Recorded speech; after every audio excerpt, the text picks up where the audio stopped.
രാവിലെ കഴിക്കാൻ ഏറ്റവും നല്ല ഫുഡ്. രാവിലെ കഴിക്കാൻ ഏറ്റവും അനുയോജ്യമായ മികച്ച ഭക്ഷണങ്ങൾ താഴെ പറയുന്നവയാണ്. മുട്ട. മുട്ട പ്രോട്ടീനിൻ്റെ മികച്ച ഉറവിടമാണ്. ഇത് ദീർഘനേരം വിശപ്പ് നിയന്ത്രിക്കാൻ സഹായിക്കും. പിന്നെ ഓട്സ് നാരുകൾ ധാരാളമായി അടങ്ങിയിട്ടുള്ളതിനാൽ ദഹനത്തിനും കൊളസ്ട്രോൾ കുറയ്ക്കാനും നല്ലതാണ്. പയറുവർഗ്ഗങ്ങൾ. ചെറുപയർ പുഴുങ്ങിയതോ മുളപ്പിച്ചതോ കഴിക്കുന്നത് ശരീരത്തിന് ആവശ്യമായ പ്രോട്ടീൻ നൽകും. നട്ട്സ്.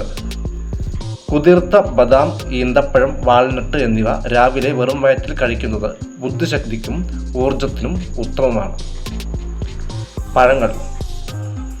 നേന്ത്രപ്പഴം, ആപ്പിൾ അല്ലെങ്കിൽ പപ്പായ പോലുള്ള പഴങ്ങൾ രാവിലെ കഴിക്കുന്നത് മലബന്ധം തടയാൻ സഹായിക്കും. ആവിയിൽ വേവിച്ച നാടൻ ഭക്ഷണങ്ങൾ. പുട്ട്, ഇഡ്ഡലി, നൂൽപുട്ട് അല്ലെങ്കിൽ ദോശ എന്നിവ കുറഞ്ഞ എണ്ണയിൽ പച്ചക്കറികൾ ചേർത്ത കറികൾക്കൊപ്പം കഴിക്കാം.